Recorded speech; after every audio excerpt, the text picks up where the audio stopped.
Hey, what is going on, guys? My name is Danny GG, and today I'm going to be sharing my first impressions of the new game Outriders. So if you're like me, you probably saw this game popping up everywhere. It just came out a few days ago, and it also was added to Xbox Game Pass on its initial launch day. So you're probably thinking, is this game any good? Is it worth the hype? So join me today as I'm going to give you my first impressions of the game after a few hours of playing and let you know whether it's worth it. So first you start the game and there's a very standard basic character customization screen. There's a few hairstyles, a few facial choices you can choose. You can choose to be a boy or a girl and then add some facial hair, facial scarring, things like that. And at first I was a little disappointed by the amount of customization available. It's very basic, but this is something that can be easily overlooked if the game itself is fun. And you probably end up wearing helmets and stuff later on, so who cares what your guy looks like. But now, to be brutally honest, the first hour was pretty rough, and there are so many cutscenes that you have to get through. I mean, every 20-30 seconds you're dragged into a cutscene, so you walk from point A to point B, and then it's like a movie that's pulling you along, but it's kind of cringe, but they're setting up the story, so it's just something that I think you'll have to get through at first, and you kind of see some of the main characters that are going to be in the game, and also you get to see your character. And a lot of these characters are really cheesy and kind of cringe, and there's really not a lot of gameplay in this part. There are some tutorials that get you introduced to the basic controls, but overall the beginning is basically it could just be one long cutscene to introduce the characters and the world that you're in. So now things actually do get a little bit interesting. There is a short time skip in the game, and I'm not going to spoil anything, but basically you wake up and you don't know what's going on and things have changed, so it kind of becomes a bit of a mystery, like what's going on, and then you actually obtain some abilities, and this is when things kind of get taken to the next level. And I was just on the edge of stopping to play this game.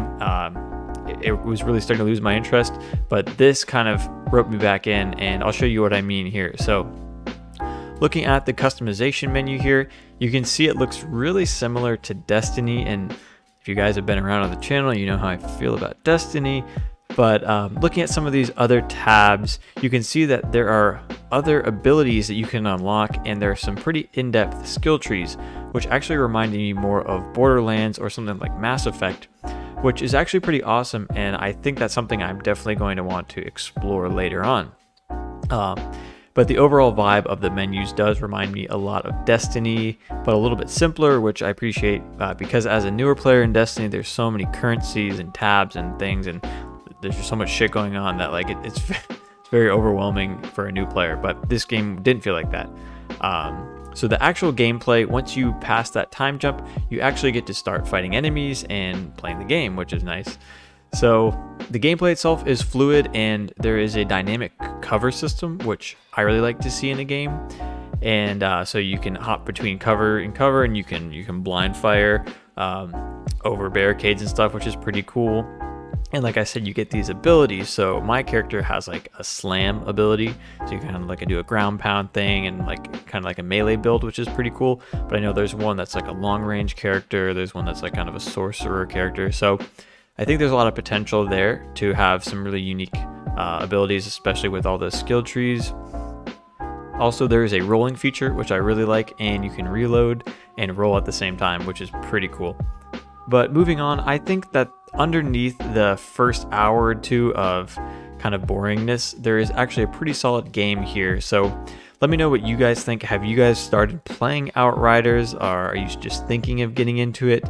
A few friends recommended it to me, so I gave it a shot, and so far I'm liking it. I think I'm going to keep playing it. So be on the lookout on the channel for a second or third part of this video, or if it's a game that I end up really liking, maybe I'll make a whole bunch of videos on it. But let me know what you guys think in the comments so far, and if you found this content valuable, make sure to subscribe and leave a like. It really helps out the channel, and I really appreciate it. So for more Xbox Game Pass reviews and content like this, definitely check out my main channel.